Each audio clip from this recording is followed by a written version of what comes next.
And typically what we'll find when we click on that is that there's a disconnect. So all that amazing stuff that they've just spoken about, when I click on their profile, like none of that's coming through.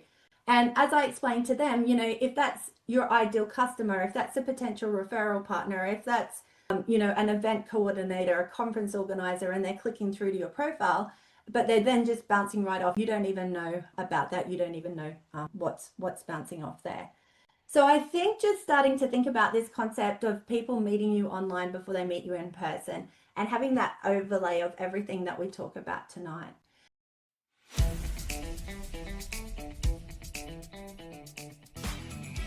This is the Business Owners Smashing It Online podcast for entrepreneurs and business owners looking for cool online tools, apps and strategies to make business easy online. My name is Nick Cree and I'm your host.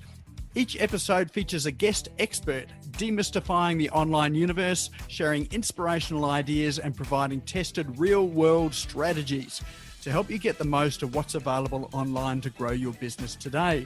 Don't be a slave to your business, get your business working for you.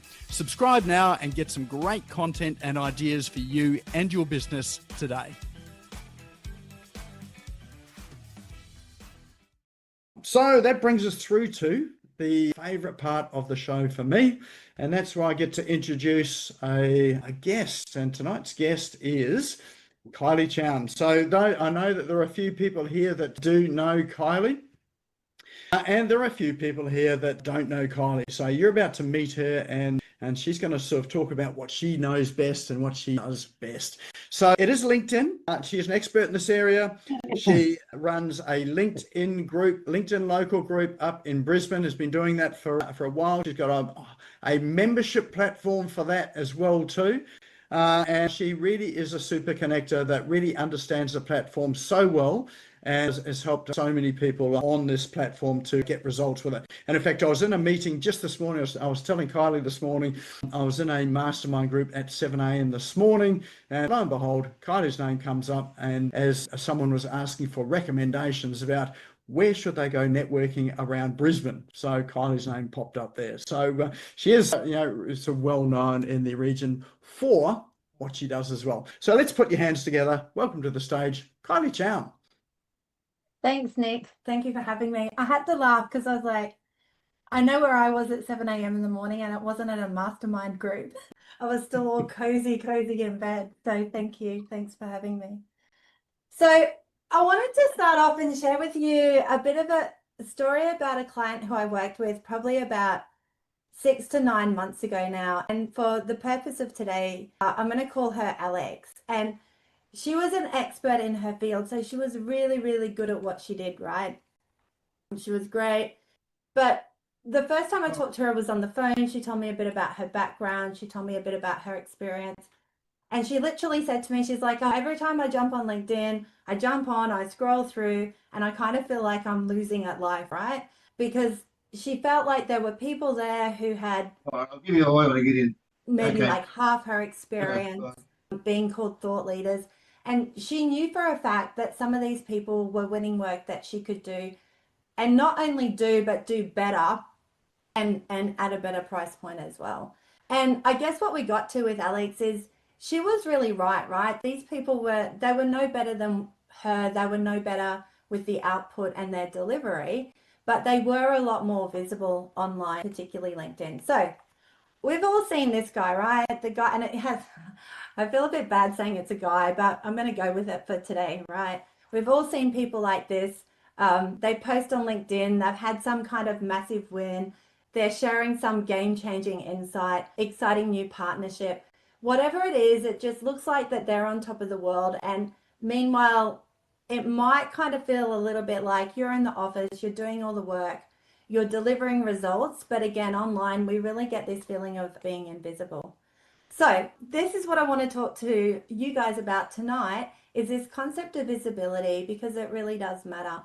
And looking at how we can use LinkedIn so that you're first found, first thought of, and first contacted in your field. So I know that some people find LinkedIn overwhelming. They're not really sure where to start. And I did a post yesterday kind of talking to this concept around there are principles that are aligned for most people. That's what I'm going to take you through today. Particular strategy, though, that can be quite specific to your situation and where you're at. So tonight's really looking at those overarching principles that would apply to most people. If you have questions as we go, feel free to drop them into the chat. I'll keep an eye on it. But what I do find is that if we do questions at the end, we can get into it a little bit more as well. But if something comes up as we're going, feel free to drop them in, or we'll stop at the end and have a chat about it. So 3 things that I want to talk about tonight in relation to getting your LinkedIn to work for you. The first one is your profile, and that's what you look like. So that's your personal profile, that's your company page. Then I want to talk about activity. So that's what you do. So that's things like posting, that's things like commenting, that's things like engaging on LinkedIn. So that's your activity, what you do. And the third thing that I want to talk to you about tonight is connection.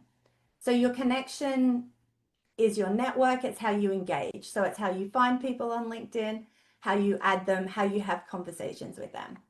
And what we know is that these 3 things need to work together, because if we've got one element or 2 elements, but not the whole concept, it typically won't align. So if we've got our profile going, and if we look really good on LinkedIn and we're being really active, so we're sharing a lot of content, we might be doing our own posts, sharing links, engaging, commenting, etc. But if we don't have the right audience, then we're not going to get visibility of that. We're not going to get the most visibility that we can have. And I literally had this the other week. I had this lady and she was amazing, outward facing. If you looked at her profile, it looked great. It looked really good. And she'd done all the right things. She was quite active, so she had a really great posting strategy. It looked really good from that perspective as well. And when she came to me, she said, like, I'm doing all these posts and I'm doing all this activity, but not much is happening. And when we talked a bit more, it came to the position that she didn't have the audience there. So essentially she had worked in corporate, she had gone out in consulting. The audience that she had was still very corporate. So even though her profile looked great and her content was really good, she didn't have the right audience there to see it. So on the other side, if we're being really active, so if we're doing a lot of activity and if we've got our ideal audience, great people in our network, and we're communicating with them, but if our profile doesn't represent where we are, our skills, our capabilities, then there's a disconnect there, because then people will see you in the newsfeed, they'll see you through their connections, or through being a connection, they'll come to your profile, but there's that disconnect. And the third one is the profile and the communication. So if your profile looks really good and you've got good communication and connection, so your profile looks great, you've got a great network, you're maybe having conversations and engaging with them. But if you're not being active, so if you're not sharing content, if you're not posting, then you're not going to get the visibility. Great question, Jason. The question is, when you say audience, do you mean followers or connections? I mean both, and we can talk more about that today. But I'm really glad you asked that question, because I do want to talk about the difference between followers and connections, and we'll talk about that in communication. But yeah, thank you for asking. Great question. So I'm going to start with profile, which is what you look like. And this concept that it's your digital first impression. And people will learn about you online before they meet you in person, particularly from a LinkedIn perspective. So if you go to Google, if you Google search your name, it's highly likely that your LinkedIn profile is going to come up in those search results. When I talk to people, I'd say like 98% of people I talk to them, they tell me about all this amazing, really cool stuff they're doing. The first thing that I do if I'm working with anyone is I go to Google, I'll jump in and I'll put their name in, and I'll literally do it on a call with them. I'll see their LinkedIn profile come up in the search results. And typically what we'll find when we click on that is that there's a disconnect. So all that amazing stuff that they've just spoken about, when I click on their profile, like none of that's coming through.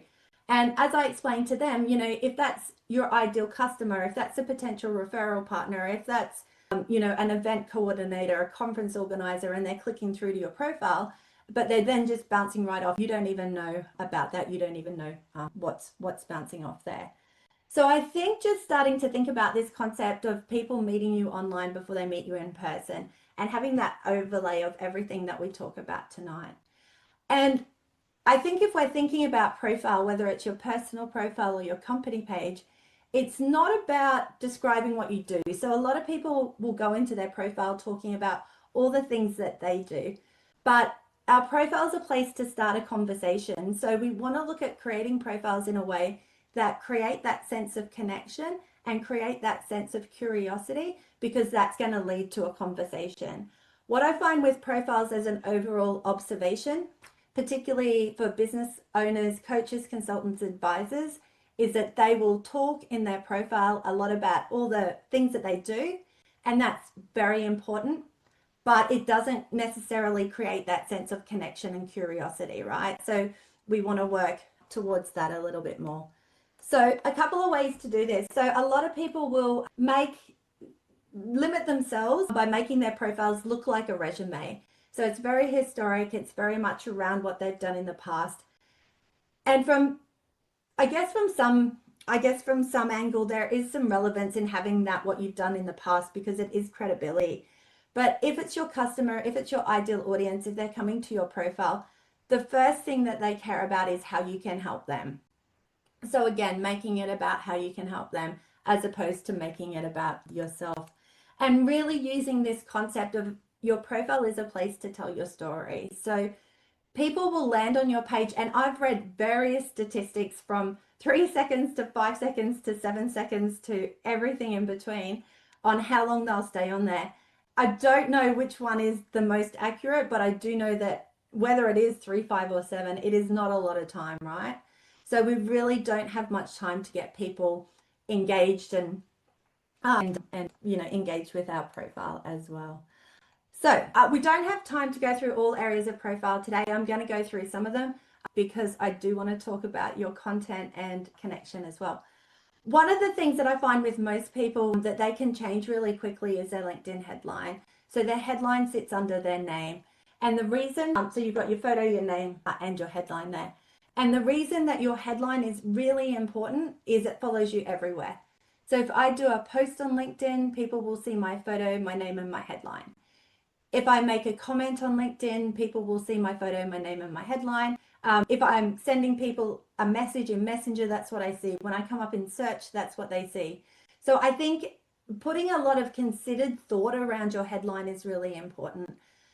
It will also contribute to search, and we don't have the time tonight to go into search in a whole lot of detail, but it is one of the key elements of search and coming up in search.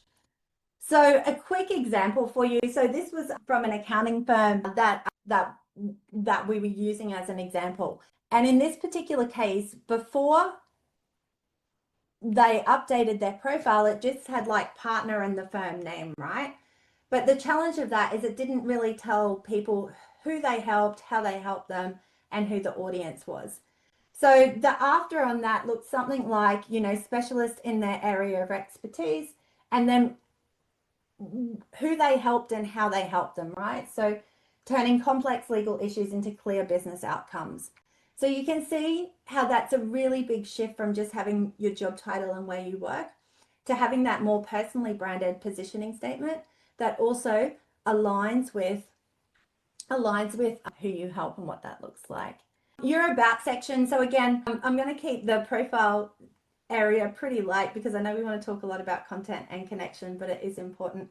Again, like if we can move away from not necessarily telling me all about your CV and your past, but really showing value. So always coming back to, if my ideal audience landed on my profile today, is it representing me in the best possible way from the perspective of I can provide value to them? So not about what I've done, but how I can help them.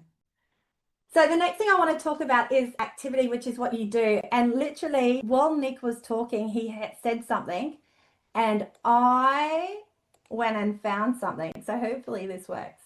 So what Nick said is Nick was saying that about the importance of sharing on social media. And I loved it because I was like, you were saying it. And I was like, I literally just did a post on that. Well, I thought it was literally, but then I went back. It was actually 2 months ago. I wrote a post which was about like some of your best clients won't even like your posts or something like that. And I've put the link in the chat. But it was exactly going to what Nick was saying about people will watch you. They might not ever outwardly engage with you at all. They might never like something. They might never comment on something. They might never, do the thumbs up emoji. But at some point, they might reach out to you and have a conversation. And I've had examples of this. Like, I've had examples where I've been at an event and I was talking to this lady. She was talking with me. And it was kind of awkward because she was talking like she knew me. And I was like, I couldn't really remember where I had met her. So yeah, and I was like, and she's talking and she's talking. I'm like, oh God, who is she? And I'm going through like, I don't know if you do this. I go through like all the categories of how I know people. Go, is it work? No, it's not work. Is it this? Is it that? Is it that? No. And I couldn't fit her in any of the categories, how I would typically know her. And how she was talking to me was just so familiar. I thought, oh, I'm gonna have to say something. And so I said to her, I'm like, I'm really sorry, but I just can't remember like where we've met. Can you remind me? And she was like, oh no, we haven't actually met. I've just been like connected to you on LinkedIn. And again, pure example, hadn't engaged with anything, hadn't commented on anything, hadn't done any outward facing activity, but yet was comfortable enough to have the conversation. So like I said, Nick, I was really glad when you were saying that because I was like, yes, yes, yes. So I've popped a little link into the chat as well with that post, which goes into exactly what you're saying in a lot more detail. So, and we'll talk to that more. It happens so much. And I feel like as well, and we're going to talk more about this as well, but people do get put off, right? Because they don't see an immediate result. So with LinkedIn, we're putting in effort now. We're seeing the result later. I did a post, literally, I remember in August last year about presenting at an event. Only in June did I get a message from someone who had seen that and remembered it for an event in November, right? So this is an event last year in August, last August, and it's not going to come around till this November. That's more than 12 months away. But if I hadn't done that post in June, then they wouldn't have seen it, they wouldn't have been connected, and we wouldn't be where we are now, right? So just keeping that in mind as well. So we don't need to go viral. So I feel like a lot of people feel like on LinkedIn, we've got to go viral and we've got to get 500 million comments and likes and all that. We don't need to do that. What we do need to do is we need to be valuable and we need to be valuable consistently. So how do we do that? 3 types of content I want to talk about tonight. Your authority content. The reason we do that is it builds trust. That's our educational content. That's when we're sharing our insights, our expertise, but we're mapping it back to our customers and our clients, and we'll talk about that in more detail as well. Our engagement content, so that's where we're looking to start a conversation. So yes, we just talked about, some of our clients we might never have outward facing conversations with, but we will also have conversations with some of them, and it's our engagement type content that will do that. And thirdly, our social proof content. So that's our content that will show results. So we want to do those 3 types of content we'll talk to today.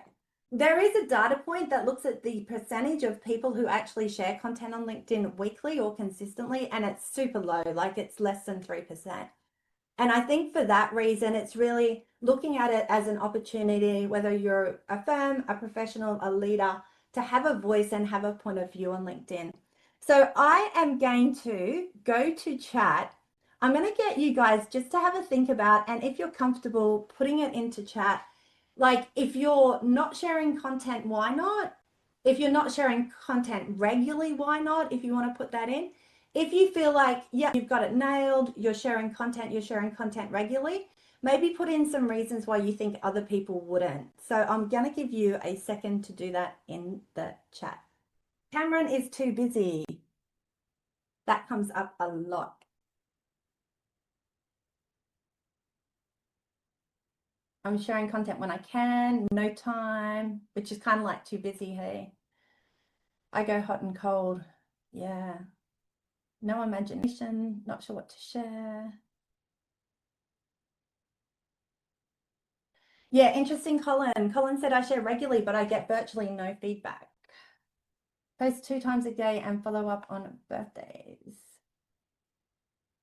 a lot. Twice a day is a lot. I'm sharing content daily, got good results so far. That's awesome. Not currently focused on social, but will. Yeah, so this is like we've got lots of different levels of experience and lots of people are having different experiences. And we heard that in the intro too, right? Someone was saying that LinkedIn's working really well for them and someone was saying that they're having a different experience. All right. Krish, I like yours. Krish says, I think I share too much. I don't know. I don't think you can. I'm not going to say I don't think you can because I feel like that's more of a challenge than a comment. So I'm going to leave that. But I do think you do a great job. Thanks, Eric. Eric, you said what I was going to say, which is amazing. Schedule posts weekly, but don't seem to get shown much. Yeah. All right. Who else have we got? Not my clients, but want to use it for collaborating with people, businesses that align with my client base. Yeah, interesting. That's really interesting. I like that, Helen, and we could maybe go to that in question time much more specifically. Because there's a standalone piece around that we can have a chat about. Because I think LinkedIn is very good for that in the sense of tagging people and bringing that visibility, but we'll talk to that a bit more.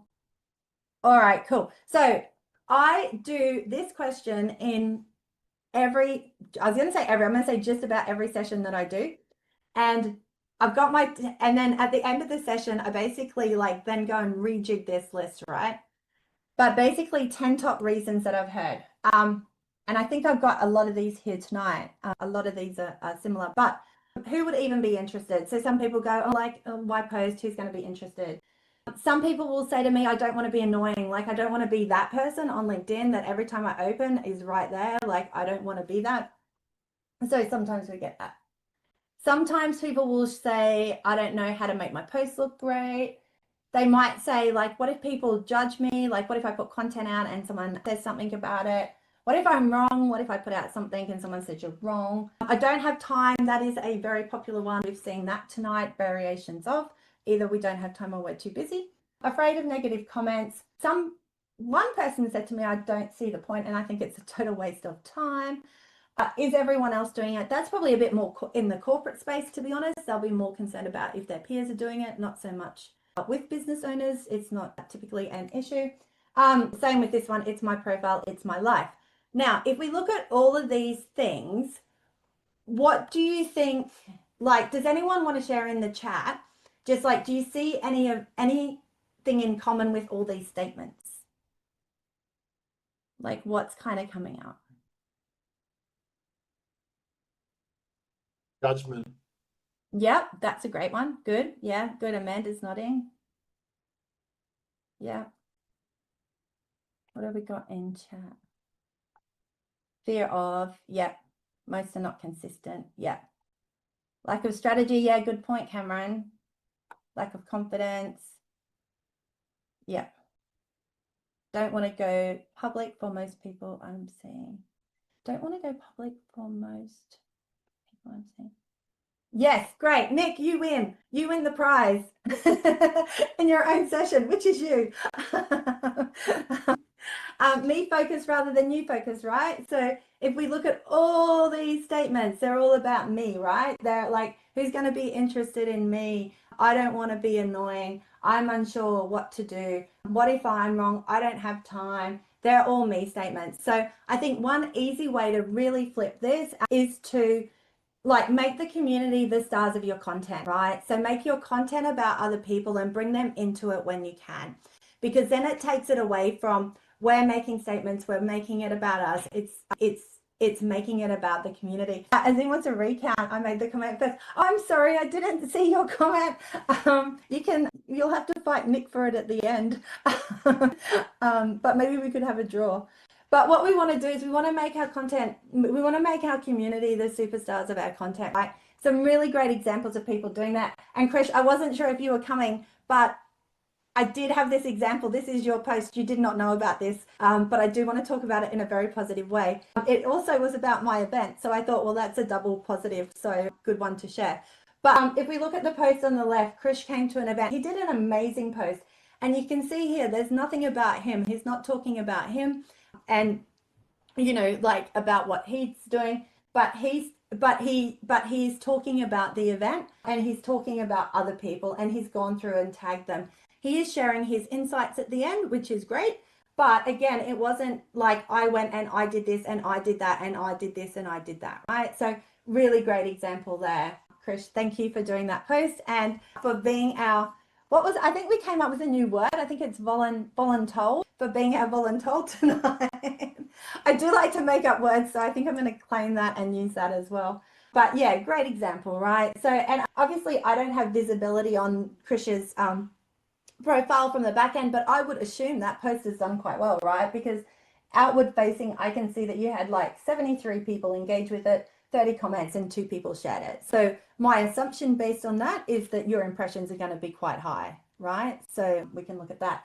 Kate Smith, great example here where she shared someone else's post. So Luke has done a post where he's talked about Kate, and then basically Kate has shared it. Again, that post did quite well as well. And then the third one on the right, I do some work with New Zealand Trade and Enterprise, and this is someone who I work with in that team. They do an amazing job of this as well, right? So you can see here Peter Winter. He is a commercial business advisor. So basically advises New Zealand-based businesses coming to Australia. But again, like really great example around, he's not talking about, hey, I advise businesses who are in New Zealand to come to Australia and I do a great job and I do it like this. You can see here, like, and he's talking about the connection between land and sea. So it's all very relevant, but then he's talking about the customers and the events that they're doing, right? So it's one really easy flip to get away from all those things that make it really sometimes a bit challenging. I find the LinkedIn algorithm is a topic of conversation that people want to know about. The LinkedIn algorithm, they don't actually put out a default kind of recipe. There are things that work. When we do a post on LinkedIn, there are things that are going to move it forward and there are things that are going to move it backwards. If we do a post on LinkedIn and we get people unfollowing us, that's a sign that's going to make our post not perform so well. If it's detected as spam, so if we've got a lot of sales words in there, if we're saying things like, DM me, having a lot of that kind of call to action, that will generally demote it. If you get no engagement, so if we do a post and it doesn't really get much engagement, it's unlikely to then suddenly like pick up and start running. Low dwell time, so dwell time's how long people stay on your post. So if people scoot through and scroll through really, really quickly, then that's not going to be a positive thing for your post. On the flip side, and this is really important from a strategy perspective, new connections. So our new connections are more likely to see our content, right? So if we're thinking strategically about that, if I wanted to target HR managers in the building industry, and if you go through my content, you'll see where I've done this. I'll go into industry verticals and that'll be aligned with an outreach that I'm doing. So I might be going, I'm targeting HR managers in the building industry. I will be adding them in as new connections and you'll see my content will talk to that more so because I know that they're going to see it or they're more likely to see it. Hashtags, I think hashtags are still a thing on LinkedIn. LinkedIn likes between 3 and 5. Purpose of hashtags. So we're putting our content onto LinkedIn superhighway. We're talking about things that are going to put it into one lane, into another lane and direct it where to go. Hashtags are going to help do that. If I'm following a hashtag, if I'm following the hashtag marketing and someone in my network does a post with the hashtag marketing, I'm more likely to see it, right? So thinking about what hashtags our ideal audience would follow and building those in. Early interaction. So if we get interaction on posts, then it typically goes that way. Interaction quality. So again, comments. If we're getting more comments, then that's a more positive thing as well. LinkedIn wants us to be on. It always comes back to this concept, right? LinkedIn wants us to be on the platform. So if we're writing a comment, we're going to be there longer. They're going to recognize that. Relevance is really interesting, and part of the reason why these 3 things need to work together. If I did a post about golf, I've never said anything in my profile about golf. That post, I would assume, I can make the assumptions not going to go well because LinkedIn is looking for relevance around the content that I'm putting out and my profile. So if we think about that diagram, that's one of the reasons why profile is so important. It's looking at that connection between our profile and what we're saying. It wants it to be consistent. Save post. If there's a post on LinkedIn and there's someone clicks on the 3 little dots and saves it, that'll do well. Obviously, creator interaction. So if people are commenting, obviously then looking at commenting back and sending direct messages. So if I'm having a conversation with someone in LinkedIn, they're more likely to be seeing my content as well. So if we go back to thinking about that strategy piece, I've got a new connection, I'm having a conversation with them, I'm using hashtags they might follow, they're going to be more likely to see that content piece. So content tips, we've talked about making community your stars, so make community your superstars. Share an experience and observation. I find that works a lot, particularly around,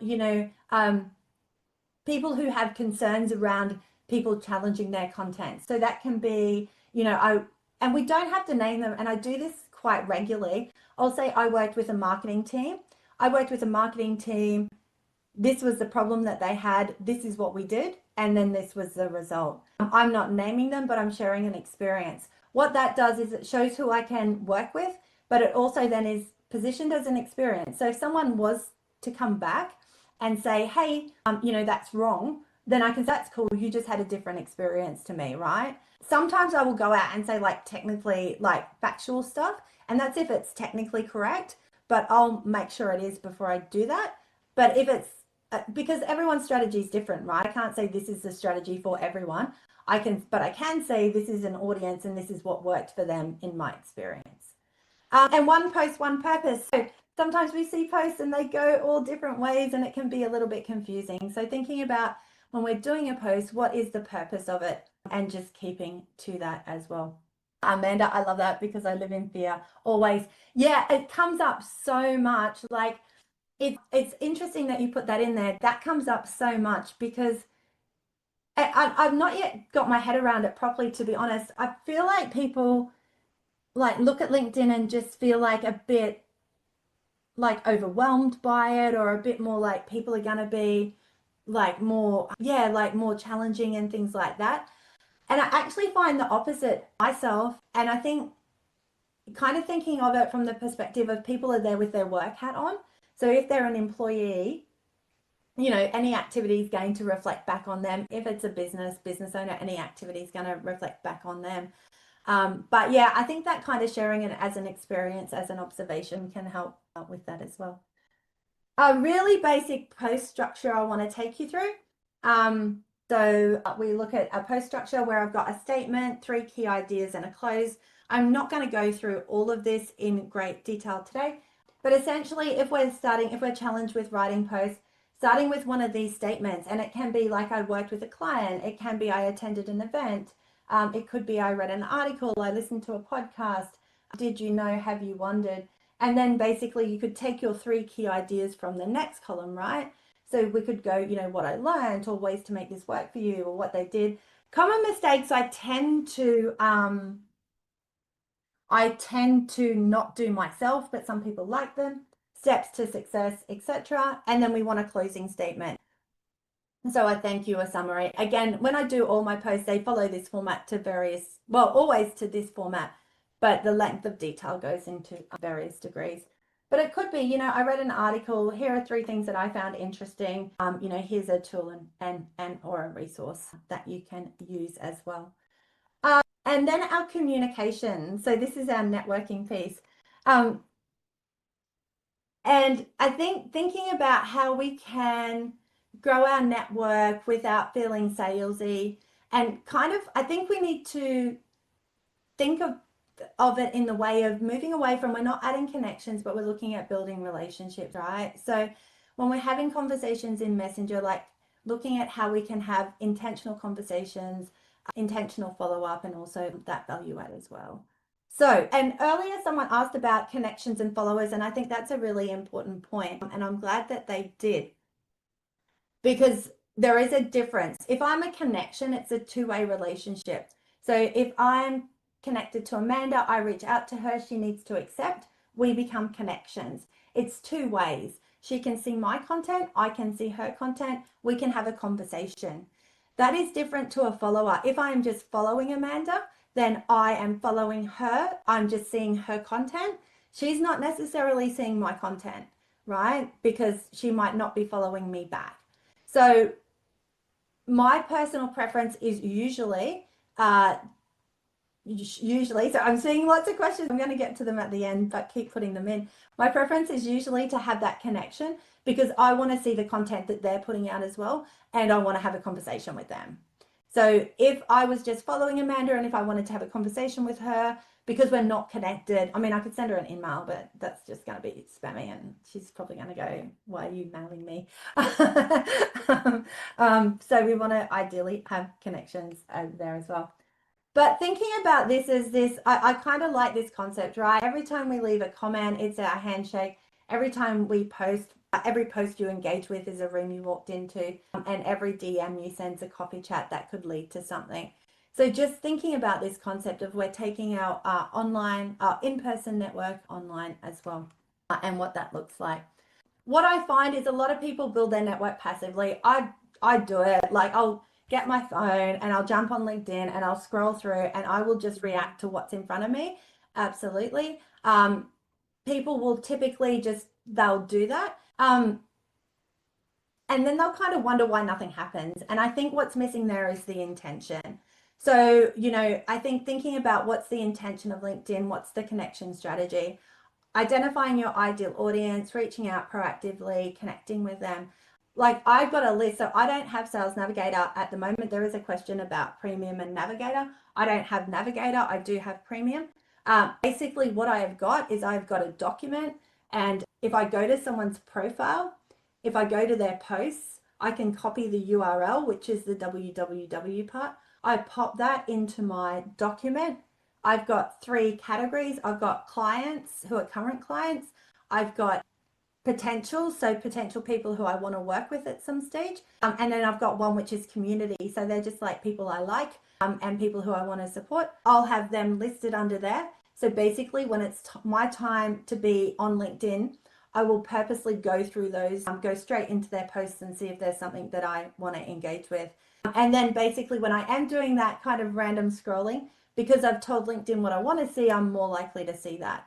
So I think thinking about kind of, can we move away from that, right? Can we move away from, and like I said, I'm totally guilty of it. I'll pick up my phone, I'll scroll through and just react to what's in front of me. But thinking about what's the intention and what that looks like as well. So here's how we're looking to build our network. We want to map across, not just up or down. So a lot of people will look at mapping up and sometimes down, up being potential customers, potential clients, etc. But I also like to look across, right? And it was cool. Like I was talking to Nick about LinkedIn people beforehand, before we opened up our session. And I was saying like, yeah, like I'm quite friendly with some of them and it's really good because we can share things and share ideas, right? So think about who you can map with across and think about, who are smart people even in parallel industries solving similar problems. So for me, like I'm quite, like I just do LinkedIn, but I'm quite happy to connect in with people who do other platforms. They're solving a similar problem to what I am, and it will give me different ideas around that. Message with purpose. So again, we want to always send the message, but we want to make it purposeful. So again, things like, I followed your work around whatever, ABC, XYZ. I'd love to connect and learn more.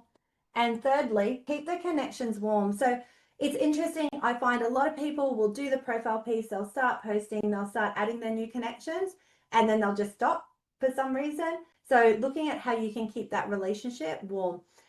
Things like commenting, replying. And to be honest, in that messenger function, when you're having that conversation, sometimes it's just that one sentence to keep the conversation going will keep you front of mind. So I want to go right back to the start and talk about that, and then we're going to come in to your questions. So right at the start, I spoke about Alex and how she was really frustrated with the fact that she felt like there were people who weren't as good as her essentially winning work that she could do. So what we did with her is that we basically started with her profile, we updated her headline, summary photo, and just made sure she started showing up a bit differently. Started posting, but because she was really new to LinkedIn, we actually started with once a week, and that was enough to kind of get her going. I find if we're starting with people who are new to LinkedIn, getting them to do like a lot of activity can be really overwhelming. She proactively reached out to some people she'd worked with a few years ago. She started commenting on posts. And it wasn't about kind of shouting and being loud, but it was more about how she could show up clearly and consistently and with some intention. So as a result of that, in 6 weeks, I think she said she had about 8 good conversations. She had 3 high value clients as a result of that, and an offer to speak at an event. And it wasn't that her skills changed, like nothing about her changed, but her presence did and how she showed up did, which was enough.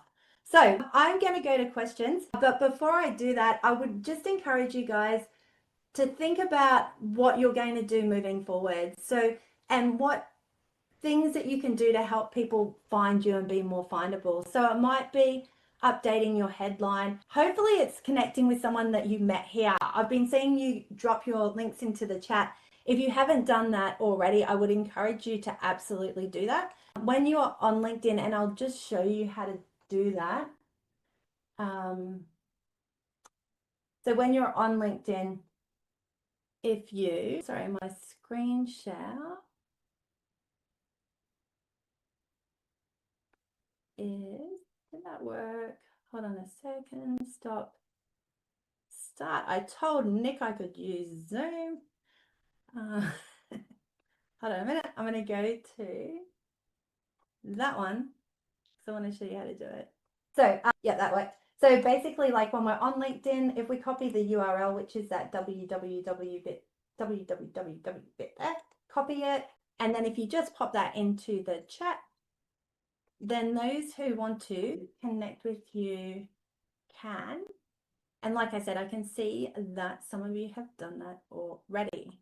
But yeah, I think what I want to leave you with tonight is just coming back to that original concept that people are going to learn about you online before they meet you in person, that it will become an anchor point, and it also becomes a basis of decisions. I would love you guys to connect with me on LinkedIn. Someone's already done it, and I can see you're first this time, so I will not get the prize winner wrong on that one. But before I open up for general questions, Nick, is there anything that you would like to share tonight? Are you asking whether I want to share anything? Yes, I am asking if you want to share anything. Well, I can tell you that I can share that there's a lot for me to do on LinkedIn, but some of those little things that some of those strategies there are really refinements to part of what I'm doing. Like, we're really active on it. And the thing that really interests me is, I think Gail was just asking the question as well, is about finding the right audience, or how do you know if you're actually sort of connecting to that right audience?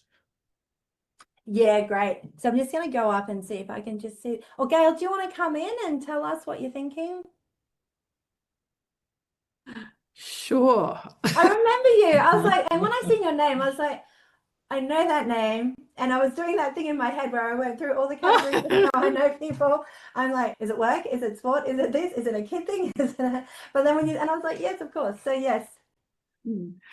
Yeah, look, I guess I'm just not, like, I don't know whether I'm connecting with the right audience, and do you do that by making sure that your profile and your headline are like up to scratch? Or Yeah, I think we got to I think first thing is step back a little bit, right? So I think going back to and we didn't really cover this tonight, so I'm glad that you asked it because it brought up this idea. I think we've got to determine what our actual purpose is on LinkedIn to start with. So what's the purpose? Because that's going to really dictate a lot of the answers to the questions. So if it is, for example, if you were to say, look, my purpose is I want to use LinkedIn to support my business development, client acquisition, then your ideal network would be looking at, okay, who is going to be engaging with me from that perspective, from a book writing perspective, and then finding those people and adding those people and connecting and engaging with them. So I think first of all, we've got to step back and go, okay, like, what do we want to get out of, like, what's the purpose of this? And then that's going to help, influence those decisions. Some people might come to me and say, I want to use LinkedIn to get like media and things like that. And then it'd be like, cool. So we're going to identify like podcast hosts, media people and things like that and go down that path. But I think knowing first of all on who that audience is, And then basically, if you went into that My Network feature, you could just scroll through and get a bit of a gauge of if your audience is there. If your audience isn't there, I still think the content's important, but you'd probably start with a bit of audience activity or audience building at the same time, because or else then we get in this situation, profile looks really good, you're sharing your content, which is great, but the audience isn't there. It's not necessarily going to get the traction, and you might then start to feel a bit deflated by the whole exercise.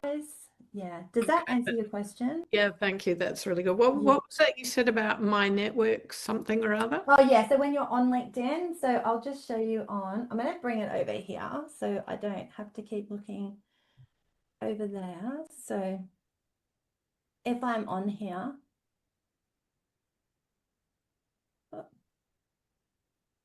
there we go.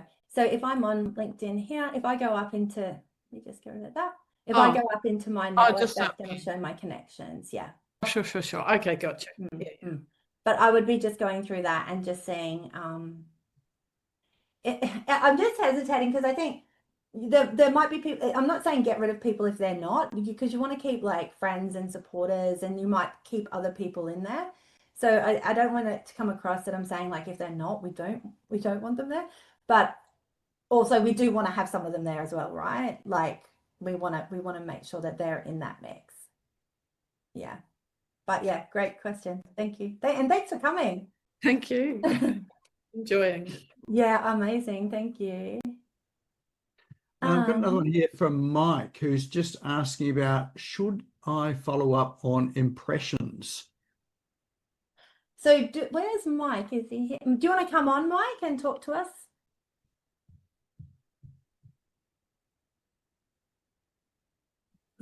I get feedback from LinkedIn that said you had 19 impressions on that post. Mm-hmm. I'm not too sure what that means. Yeah. Or what I should do about it. Okay. So that is a metric that they're giving. So, okay. So when we do posting, there's 3 metrics that we like to look at. One is your impressions. So that's how many people are seeing your posts. And that's your awareness metric. And then your consideration metric. So that's people who are engaged with you. That's people who are engaging with your post. And then your decision metric is people who are sending you messages and making a decision to engage. So that's a top of funnel number. So what do you do with that? So within your profile, you could go and see all that, or within your posts, you could go and look at that as a full data set on all your posts. That would give you information, assuming that you've got your right audience in your network, on how your content is connecting with your audience, if that makes sense. Because if you do a post on LinkedIn, it starts to show people, and then there's things that are going to move it forward and things that are going to move it back. Basically, the more further forward it goes, that's more impressions that you're going to get. Right? So it's a data point to see comparatively how your how your content's going. In saying that, it does kind of lead my mind down another area as well, is there is a approach around, if people have viewed your profile, if you've got a premium account, there is an approach where you can go back to you can re-engage with that's something that I would follow up, right? So if I go to who's viewed my profile, if they are the audience who I'm targeting, if they've viewed my profile, if they haven't connected with me, I'll connect with them. I'll do that. But the impressions of the data, the impressions of the content, is just a data point for you to look at. But if there's only impressions and no clicks, does that mean it's not a very good post? It doesn't mean it's not a very good post. It means that people are seeing it, but they're not engaging with it. It might be that it's not positioned to be engaged with. And I'll tell you an example of that, right? So I had a client, beautiful career coach, always wrote about like how you should quit your job, essentially. No one was engaging with their posts. And it was just because that content, like people aren't going to engage on LinkedIn on that content, right? So I don't know enough about you to know what the specific situation is, but it might be the topic. It might be that the audience isn't there. So it might be that the post is amazing, but the right people aren't seeing it. So yeah, I definitely wouldn't draw the immediate conclusion that it's not a good post. It could be a great post, but you might not have the right people in your audience. Like if I was writing a post to HR managers in the construction industry, if I had none of them in my audience, it's not going to do as well. Yeah. But I'm happy to follow up later if you want me to look at something specifically. Okay. Yeah. Thanks, Mike. Thank you. Excellent. Another question in here from Jason, just about experience with LinkedIn events. So maybe Jason, you want to talk a wee bit more about that? Yes, I'd love to talk about that. It's one of my favorite things. Hey, sorry, Hello. there's bit of stuff going on in the background here with That's kids. okay. Thank you for creating this event, Nick, and Kylie, for you to share your knowledge. So I've had a bit of a mixed reaction with LinkedIn events. I like the concept. My understanding is that if you create an event, it gets promoted to your connections and followers. And I just wondered really what your experience was or any others that may have anything to share. Thanks. Yeah, great. I'm so glad you brought it up. We could probably do it like a whole standalone session on LinkedIn events. So I've used LinkedIn events two ways. I've used it for our local link, previously known as LinkedIn Local Network. So that's for 5 years, I used LinkedIn events as a primary marketing tool for that event. I've also used LinkedIn events for online events. So online webinars and things like that. Positives and negatives of everything, right? The biggest negative with LinkedIn events from my perspective is that people will say they're going, but they don't click the link to register. So you need to allocate some time to be able to, there's a manual process. And I've got to even do it with our local link events. I reckon 40% of people who actually say they're going actually go and buy the ticket on the first interaction. When I message them and say, hey, you've said you're going, but I can't see you on my event list, they will then go and buy the ticket. I think that's the biggest challenge around that. What I like about LinkedIn events is if I'm doing it from the company page, which I am in that instance, is that they're always there so people can go and see that history there. If I do a LinkedIn event and people say that they're going, it also then can potentially come up on their profile so then their audience can see it. It also can get suggested to individuals as events that they can attend as well. So I think in summary, like LinkedIn events is a good marketing tool. It's not a good ticketing or delivery tool. But I know other people have had experience with LinkedIn events as well. So if you want to Chuck, that's not a good word. Share your experience in the chat. That it's getting close to 7:30. The filter's going. If you would like to share your comment about events in the chat, that'd be good. Happens all the time for free events. Yeah, not so much. It's not about so much about the show up. Like I find it, but it's the registration challenge as well. But again, Jason, if there's a specific event that you want to talk about, I'm happy to talk about it offline as well. Hi, you there, Kylie? Yes. G'day, Paul here. So you and I have discussed this before on LinkedIn events. I must admit, I actually think the LinkedIn events system is flawed. And that is because if somebody looks at an event, it tells the organizer that they're coming.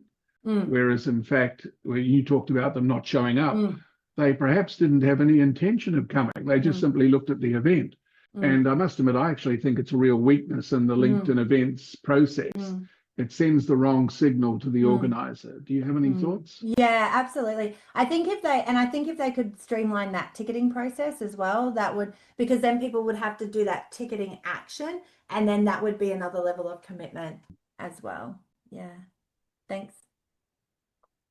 This question here, also from Jason, just about links. Whether you put the links in the content or whether you put it in the comments down below. Oh, yeah, this comes up a lot. So, okay.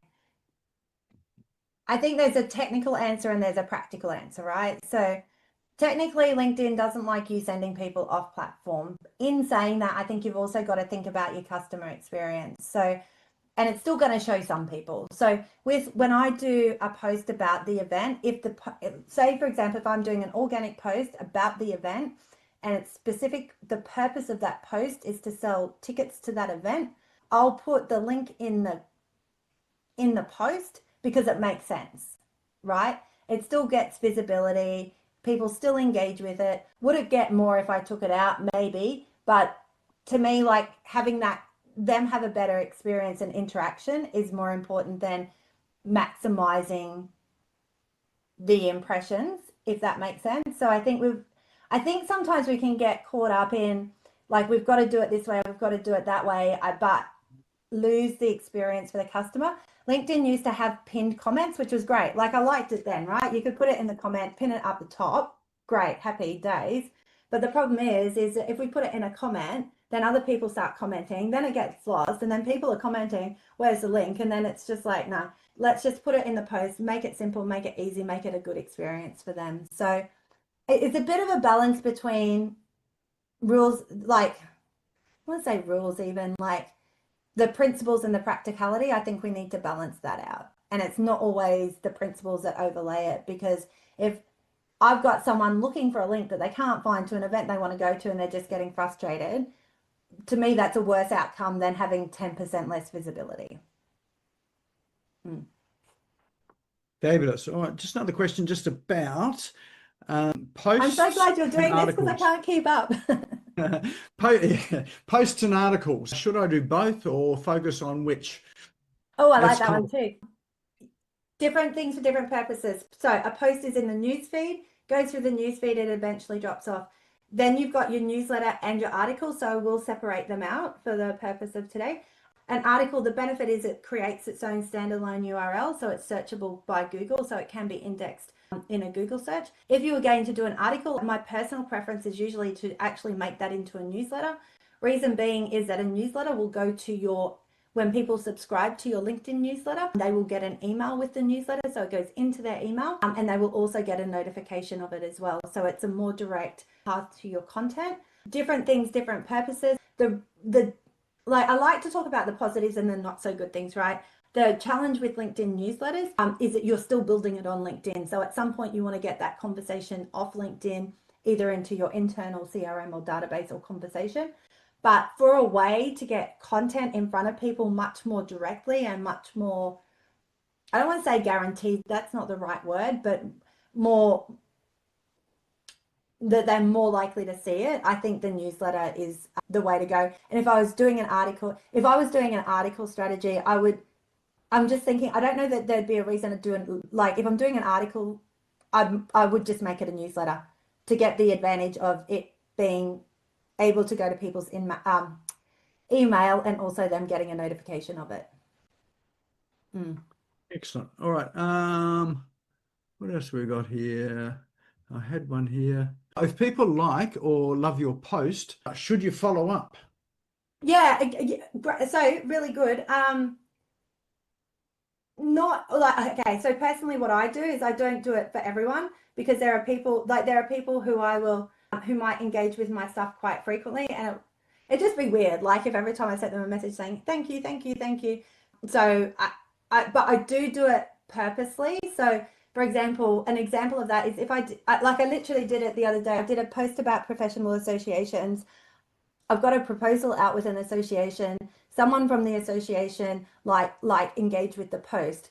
So that triggered me, and I just shot them a message through LinkedIn.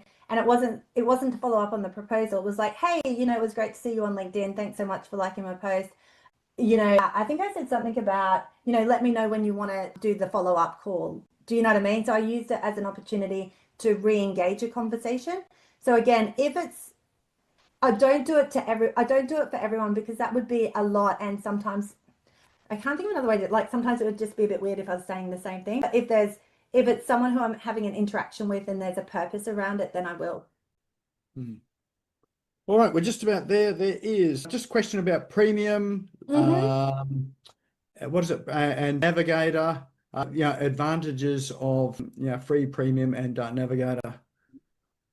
It's the new lights. So premium, the differences. Essentially, premium's it gives you more of what you've already got, right? So if people say to me, do I need premium? I think you'll get frustrated with the free. You'll go to do stuff and you won't be able to do it. So for example, if you wanted to go into a full dedicated reach out campaign where you're reaching out to people, you can, and sending personalized messages in that process, there's a limited amount you can do on the free. You might go up to premium to do that. Do you know what I mean? But if that's not, it kind of comes back to what we were saying before, right? What's the overarching strategy? What do you want to achieve? And is that going to help? Like premium gives you the scroll through banners, but is that really going to change anything? Probably not really. You know, it lets you know in more detail who's viewed your profile, but again, like if you're not going to follow up on that, then what's the point of knowing that information? So I think you'll kind of know. LinkedIn will give you a month for free, but what you do need to do is go and proactively remove your credit card details before the end of the month, or else it just automatically rolls over. So it could be if you wanted to go into a campaign where you just set that up for like a month, test it out, get your data, get your costing, and then you could figure out if that's a viable expense for you. Fabulous. Excellent. All right, we're at time. So there's lots of questions coming through. So I think probably at this stage here, I mean, you've been very engaging, and the fact that we've got so many questions means that there's a lot of interest around it as well. So begs the question, how do people get in touch with you? Do you want them to get in touch with you? If so, how do they do it? So the best way for people to get in touch with me, surprisingly, is I'm just going to nearly said Instagram as a joke, but LinkedIn. So yeah, I think LinkedIn's the best place to get in touch with me. If we're not connected, it would be great to connect with you. I know I'm connected to some of you here as well, which is great. If you are in Brisbane, our local link event, we would love to see you there. And I know there's a few people here tonight that come to that as well. So thank you. Fabulous. Excellent. Well, thanks very much for coming on tonight, Kylie. Let's give Kylie a big virtual round of applause. Excellent session. But don't go just yet, because we do have that door prize to draw, and that's kindly offered by Kylie. So we've got a bit of a choice today. So what is our door prize today, Kylie? Yeah, so we couldn't decide, so we delegated that to the winner. So to have two choices, because we couldn't decide. So I was saying to Nick, if it's someone in Brisbane, we're happy to give them a ticket to our next local link event, which is next Wednesday night, the 25th. If they're not in Brisbane, or if they would prefer, happy to do like a 45-minute either profile review or LinkedIn review, where we basically like jump on a call and go through specific feedback to someone's specific situation. So yeah, so whoever wins the prize can choose what they like. Fabulous. Excellent. Well, we do have our special way of drawing the prize tonight. So let's bring up our wheel of names. Everybody's name is in there. So make sure you stick around, because you actually have to be in the room, and we're going to ask you whether you're here. So we need to hear your voice to win this. So we're going to spin the wheel and see who our lucky winner is tonight. So let's give it a spin. There we go. And it is off and racing. A few names for it to whip past here. And our lucky winner is Sam. Do we have a Sam in the room? I am looking for, through all of these names. Sam, are you here? If you're here, unmute yourself. Tell us you're here. I am thinking that Sam has actually disappeared. Well, the bad news about that is Sam, you won, but you can't claim. The good news is that everyone's still here. You get another chance. So this is round two. So let's spin the wheel again, see who our second chance winner is tonight. And you get to choose. So whether you come to LinkedIn Local, even if you're not in Brisbane, you could fly up for it. Alrighty, Jason Tolley. Jason, I know you had a bit of stuff happening in the background there. Here and You're present. still here. Thank you. Fabulous. You in Brisbane or? I'm in the cold south. Oh, the cold south. Excellent, excellent. Actually, I've just come back from the cold south, so I can actually attest to the fact it's very cold. So well done. We will connect you up with Kylie tomorrow by email, or if you connect with her on LinkedIn, just let her know that you were the winner of the prize. But we'll connect you up. We were actually connected prior to this, so that was nice. So yeah, thank you, Kylie. Thank you, Nick. Fabulous, excellent. Well, worth coming tonight, so well done. And look, thanks, Kylie, for coming on tonight. I know we've been chasing each other around, sort of trying to connect with each other. So it's been excellent to have you back. And thank you for sharing your wisdom tonight. I saw lots of nodding heads tonight and lots of things in the chat as well, too. So looking forward to some of the connections, the posts, the activity that's happening on the platform. So if you do want to watch this again, it will be up on the Smash Go YouTube channel tomorrow. If you're not a subscriber there, just head over to YouTube. We'll drop the links into chat now. You can subscribe. If you know someone else that would be interested in this, or it would help, feel free to send them along to the YouTube channel as well too. And again, the Facebook group, if you're not a member of the Facebook group, Business Owners Smashing Online, go and join there. And actually the replay's in there at the moment as well too. A good time to save the chat. So if you click on the 3 little dots at the top right-hand side of chat, that's if you're on a desktop. I have no idea if it's on mobile. You can click that. One little tip though, when you do save it, just click on the link that it saved it to. It'll take you straight to the document. Open it up so you don't have to wonder where on earth on your computer it deposited that information. All right. Well, look, thanks everyone for coming along tonight. Thanks again, Kylie, for joining us tonight and sharing your wisdom. And I look forward to seeing you, everyone. Again, we have another topic next week, which is, for those that know of the platform Bonjoro, which is a video platform, we have the founders of that platform here next week. And they're going to be talking about using video for reaching out and personal reach out. So this probably dovetails in with LinkedIn as well too. So it's going to be another excellent session next week. All right, well, that's it for tonight. Go and have a great night and see you all again.